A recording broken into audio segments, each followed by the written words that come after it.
అఖిల భారత యాదవ మహాసభ శతాబ్ది ఉత్సవాలు జరుపుకుంటున్న వేళ అఖిల భారత యాదవ మహాసభకు సంబంధం లేని వ్యక్తి గడ్డం శ్రీనివాస్ యాదవ్ ఒక నకిలీ బోగస్ సంస్థ నుండి అధ్యక్షులు అయినట్లు పలు పత్రికా ప్రకటనల్లో రావటం అఖిల భారత యాదవ మహాసభ జాతీయ మరియు రాష్ట్ర నాయకులు తీవ్రంగా ఖండిస్తున్నామని రాష్ట్ర సంఘ కార్యాలయంలో ఏర్పాటు చేసిన సమావేశంలో తెలిపారు. తెలంగాణ రాష్ట్రంలో ఉన్న యాదవులను తప్పుదోవ పట్టిస్తూ ఎటువంటి అజెండా లేకుండా కేవలం తమ రాజకీయ ప్రయోజనాల కోసం వాడుకుంటున్నారని వారు ఆరోపించారు. ఈ నియామకంలో అఖిలేష్ యాదవ్ గారి సూచన మేరకు జరిగినట్టుగా చెప్పుకుంటున్నాడు. అది కూడా పూర్తిగా అవాస్తవం. ఎందుకంటే ఏ రాజకీయ నాయకుల ప్రమేయం కూడా అఖిల భారత యాదవ్ మహాసభలో ఉండదు. వాళ్ళు కలిగించుకోరు కూడా, అంత విజ్ఞతను వాళ్ళు ప్రదర్శిస్తారు. ప్రత్యేకంగా అఖిలేష్ యాదవ్ కానీ అన్ని పార్టీల వర్గాలు కూడా అఖిల భారత యాదవ్ మహాసభలో ఉన్నారు. ఇట్లాంటి విషయాలు ఎవరు కూడా కలగజేసుకోరు. ఇట్లాంటి సమాచారాన్ని కూడా వాళ్ళకు తెలిసి చేసుకుంటున్నాము. అంతేగాక ఈ వ్యక్తి గతంలో గడ్డం శ్రీనివాస్ యాదవ్ అనే వ్యక్తి గతంలో హైదరాబాద్ ఎంపీకి కూడా పోటీ చేస్తున్నాడు.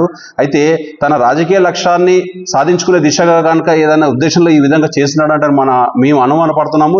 ఈ విషయంలో టీఆర్ఎస్ పార్టీ అధినాయకత్వాన్ని కూడా మేము సంప్రదించబోతున్నాము.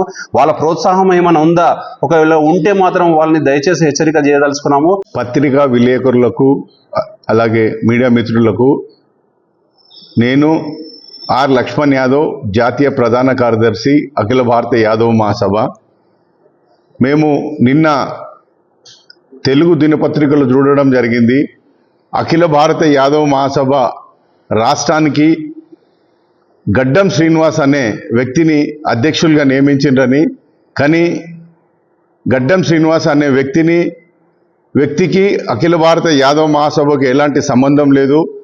అలాగే అఖిల భారత యాదవ్ మహాసభకు రాష్ట్ర అధ్యక్షులుగా బాబురావు గారు ఉన్నారు. ఆయననే కొనసాగుతారు. ఈ గడ్డం శ్రీనివాస్ అనే వ్యక్తి ఎక్కడో తమిళనాడులో సేలంలో ఉన్న వ్యక్తి దగ్గర అఖిల భారత యాదవ్ మహాసభ అధ్యక్షునిగా ఒక నియామక పత్రాన్ని తీసుకొని బోగస్ సంస్థతోని అతనికి ఎలాంటి అధికారం లేదు. ఈ అఖిల భారత యాదవ్ మహాసభలో జాతీయ లెవెల్లో పెద్దలు డాక్టర్ సపన్ కుమార్ ఘోష్ యాదవ్ గారు, అలాగే ఉపాధ్యక్షులుగా సత్యప్రకాష్ యాదవ్ గారు. ఇప్పుడు మేము 100 ఇయర్స్ సెంచరీ సెలబ్రేషన్ జరుగుతున్న సందర్భంగా బోకస్ సంస్థతోని గడ్డం శ్రీనివాస్ అనే వ్యక్తి నేను అధ్యక్షునిగా ప్రకటించుకుంటూ వాట్సాప్లో పత్రికా ప్రకటన ఇవ్వడం మేము ఆల్ ఇండియా యాదవ్ మహాసభ తీవ్రంగా ఖండిస్తున్నాము. భారత యాదవ్ మహాసభ జాతీయ కార్యదర్శిని ఈరోజు వాట్సాప్ గ్రూప్లో, సోషల్ మీడియాలో తెలంగాణ అఖిల భారత యాదవ్ మహాసభ నుంచి రాష్ట్ర నాయకత్వ మార్పు గురించి వచ్చిన వార్తల గురించి యాదవ్ సంఘాన్ని, అఖిల భారత యాదవ్ మహాసభ కార్యవర్గాన్ని, రాష్ట్ర కార్యవర్గానికి ఒక క్లారిటీ ఇవ్వనే ఉద్దేశంలో ఈ పత్రికా సమావేశం ఏర్పాటు చేశాము.